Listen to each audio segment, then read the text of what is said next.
आपकी सक्सेस के बीच में सबसे बड़ा ऑब्स्टेकल क्या है? टैलेंट, पैसा, रिसोर्सेज, कंपटीशन?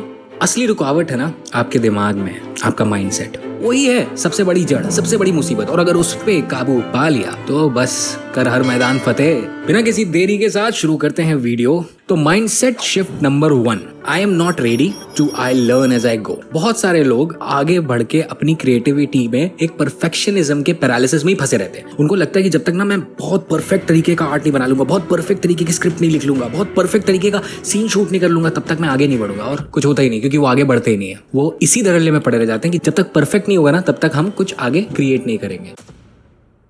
आपको इसके चेंज करना है और हमें आना है एक क्रिएटिव एंटरप्रेन्योर की तरह माइंडसेट में कि आई लर्न एज आई गो। यानी कि जितना मुझे अभी बेस्ट आता है मैं उतना अभी करके डिलीवर करके दुनिया के सामने प्रस्तुत करूंगा। जरूरी नहीं है कि अभी जो मेरा काम है वो परफेक्ट होगा एकदम, पर अगर मैं आगे नहीं लेके आऊंगा तो कोई चांसेस नहीं है कि मुझे फीडबैक मिलेगा किसी से, कोई चांसेस नहीं है कि मुझे किसी भी तरीके का लर्निंग का एक्सपीरियंस हो पाएगा। Because in my mind I am thinking like जब तक मैं एकदम पिकासो लेवल या एकदम डाविंची लेवल, स्पीलबर्ग लेवल का काम नहीं निकालूंगा तब तक मेरा काम आने का कोई पर्पस नहीं बनता है। एंड वही आपको दबाए रखता है। Ultimately, you have to push as much as possible. Initial amount of your art and creation will suck, and that is okay. That is part of the process. जब तक आप उसको निकालेंगे नहीं अपने अंदर से, तब तक कुछ नहीं होगा। तो परफेक्शन के टाइम पे नहीं पड़ना है। Learn as I go के फंडे के साथ हमें आगे बढ़ के चलना है। दोस्तों, क्रिएटिविटी ना एक साइकिल की तरह है। आप बुक पढ़कर नहीं सीख सकते, आप करके सीखते हो। तो आज ही कोई ऐसा प्रोजेक्ट शुरू कर डालो जिसको आप थोड़ा थोड़ा करके आगे बढ़ाते चलिए। याद रखिए, परफेक्ट होने की कोई जरूरत नहीं है, बस शुरू करना है। आते हैं माइंडसेट शिफ्ट नंबर 2 पे।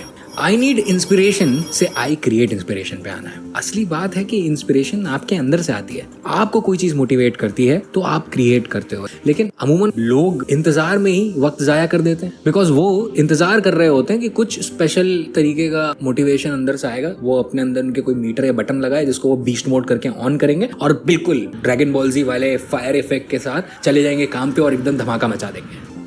रियलिटी चेक, ऐसा नहीं होता। एक असली आर्टिस्ट कंसिस्टेंट होता है, एक असली क्रिएटर कंसिस्टेंट होता है, और वही उसकी मसल बिल्ड करती है। पिकासो जी ने कितना सही कहा है, इंस्पिरेशन आपको काम करते हुए ढूंढती है। जब आप रोज 15 मिनट बैठ के अपनी क्रिएटिविटी, अपने ड्रीम प्रोजेक्ट के ऊपर काम करोगे, आगे बढ़ोगे, कुछ नहीं आ रहा, नहीं पता कहाँ जाना है, तो बस उसको ब्रेक डाउन करो स्टेप में। अगर आपको एक फिल्म बनानी है तो उसका पहला स्टेप क्या होगा? आपके पास एक कहानी होनी चाहिए, राइट? तो कहानी के ऊपर सोच सकते हो। नहीं भी पता कि कहानी कैसे लिखनी है तो उसके ऊपर 15 मिनट इन्वेस्ट करके how to write a story Google कर सकते हो और कुछ सीख सकते हो, राइट? यूट्यूब पे और आपको तमाम फ्री रिसोर्सेज पे मिल जाएंगे। It is you who is stopping yourself. तो एक्सक्यूजेस हटाओ और काम पे लगो। Mindset shift number 3, from failure is the end to failure is the feedback. बहुत सारे आर्टिस्ट जरा से रिजेक्शन ऑफ फेलियर्स को लेके बहुत ज्यादा डिजेक्टेड फील करते हैं और उसके बाद कोशिश ही नहीं करते। जबकि वो ये नहीं सोचते कि फेलियर अगर आज हुआ, अगर आप किसी कंपटीशन में नहीं जीते या आपका कहीं सिलेक्शन नहीं हुआ, जो भी आप चाह रहे थे वो आपको नहीं मिला, इसका मतलब ये नहीं है कि आप में कोई खामी है। इसका मतलब ये है कि आपके पास कहीं ना कहीं गैप है, या शायद आप उस समय उनकी रिक्वायरमेंट के हिसाब से फिट नहीं हुए, राइट? तो अगर वो चीज है तो उसको आप अपने अंदर इतना नीचे ले जाने के बजाय आप उसको अपॉर्चुनिटी ऑफ ग्रोथ की तरह देखिए कि एक फेलियर हुआ,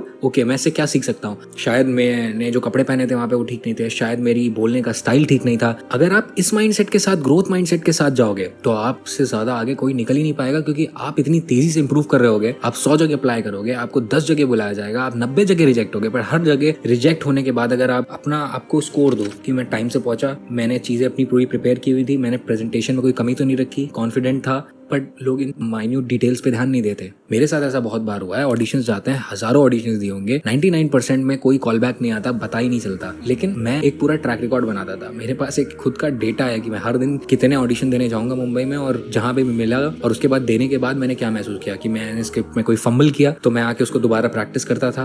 भले ही वो अपॉर्चुनिटी चली गई, बट मैंने उससे सीखने का तो नजर निकाला। मालूम है मुझे काम नहीं मिलेगा वो ऑडिशन देके, पर एटलीस्ट मुझे सीखने का मौका तो मिल गया और मैंने अगले में वो चीज को अप्लाई किया। बस यही चीज आपको भी रखनी है कि फेलियर को एंड नहीं समझ के फेलियर को फीडबैक की तरह लेना है।